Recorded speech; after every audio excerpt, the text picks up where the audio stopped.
I'm Craig Robinson. I am your program director for the evening. It's great to be here with you. Some of you old friends that I've seen here tonight for the first time in so many years. So it's great to be with you. I can remember days many years ago when we started reporting on the whole concept of green energy and electrical cars and so on, and how exciting it was. Now we've made quite some progress since that time. Now this is a first for the city of Johannesburg. A PV-powered charging station for the batteries of electric vehicles inside the city of Johannesburg. And this belongs to the city of Johannesburg. And thanks to the IDC, they've given us permission to put it in their area, on their grounds, where they will protect it at night against cable theft and all these sort of funny things that happen sometime in South Africa. We are integrating the car and the building because the energy that is provided by the sun here gets converted into electricity and then can go into your car battery. It can also power the building to a certain extent. It can also help Eskom when they are experiencing off-peak problems. And many of us have had those problems before, blackouts and these sort of things, and then you can't watch your favorite TV program. You can always plug your car into your home as well. So we can do this both directions. You can plug your home in your car, you can plug your car in your home if this sits on top of your roof. Think about rural energy supply. Suddenly now people that are off the grid, far away from power stations, can have energy at their homes, at their schools, at their clinics. That opens many possibilities. It's not just about providing lighting and power for appliances, but also mobility. And this is what this seed that we are planting here today illustrates. And we hope that together with you we can nourish this seed and make it bigger and grow it and have much more places like this where people using electric transportation, cars, bicycles, eco-mobility vehicles can use these facilities to power their rides. And the sun generates much more energy than the earth needs every year. So if we are really smart and clever and ready to adapt our ways of doing things, we can power the world using the sun. But of course, various countries need to work together because the sun does not shine in all the places all the time. Now, mobility does not live in a box. That's why it's got wheels. It needs to go places. It cuts across all the various departments that we are working with. So the Department of Trade and Industry, they want to develop an industry. The Department of Environmental Affairs wants to know what are the emissions of this new technology and this new energy that we're going to use.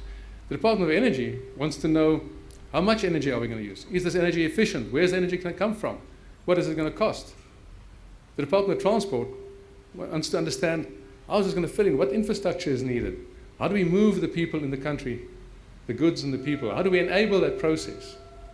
So we are talking to all the departments, and we need the collaboration of all the departments to make this happen. As IDC, we're very proud to have been a catalyst for this project, which is going to play an important role in the energy space in our country. Most of you know who we are. We are a development bank, an entity of government, and we report to Economic Development Department. We call it EDD. We pride ourselves in the impact of our work that we do in our communities and through the creation and facilitation of jobs. So I'll be very interested to know how many jobs were created with this facility, or as we plan to roll it out, how many jobs we anticipate to be created.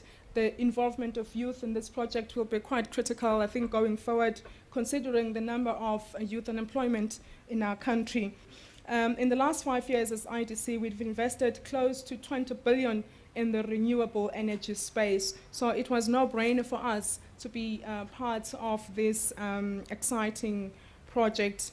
Credits should really be given to key government departments, to UNIDO as the funder, to SANET as the National Green Transport Developer, and of course the City of Johannesburg, as I've mentioned earlier, for their active involvement in promoting a more greener and more accessible transport in our country.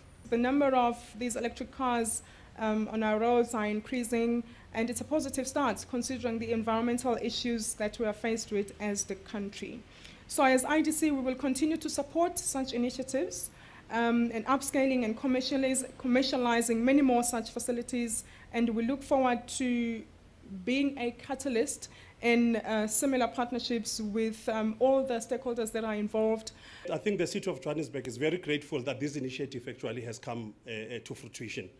When we held the Ecomobility Festival, it was one of those things that we were really gearing up to actually receive when we have everybody here so that they can see actually the movement, where it's going. With the challenges that are facing the world as a whole in terms of sustainability, with the challenges that are facing emerging countries, developing countries, as well as urban spaces across the world, it's becoming very important that we begin to actually appreciate what needs to be done in terms of actually saving this planet of ours. The biggest challenge in the city of Johannesburg, as you will know, is trying to get people moving from point A to point B. But we don't just want you to get from point A to point B. We want you to get there in a cleanest, in a sustainable way as possible. And then how do we do that? We realized very soon and very quickly as the city of Johannesburg that we can't do that alone. Partnerships, working with other agencies can only actually lead to something like this. As the mayor usually says, if it's not done now, who's going to do it when? So we're sitting here, all of us today, enjoying this development that we see here, but it's also important to know that we need to do more of this. We need to begin, as the city of Johannesburg and everybody in this city, to make sure that initiatives like these are funded, are promoted, are actually made available. We shouldn't be finding a situation whereby we're thinking it's even proper to hide it a bit because we're scared. These things must be on the street everywhere because that's when people are going to be charging. And some of the questions that we tend to get with stuff like this, people are saying, but where do I, if I'm going to Durban and see my family Sipho, where am I going to charge my car along the road? I'll have to say, go via IDC and then go to Durban. So hopefully along the way, as we grow as the city, as we grow as the country, these need to become as almost common as you have your petrol stations across the country line, so that it's easier for people to begin to realize that it's easy to jump in an electric car actually and go to any destination that you want to do. We're charging and cutting.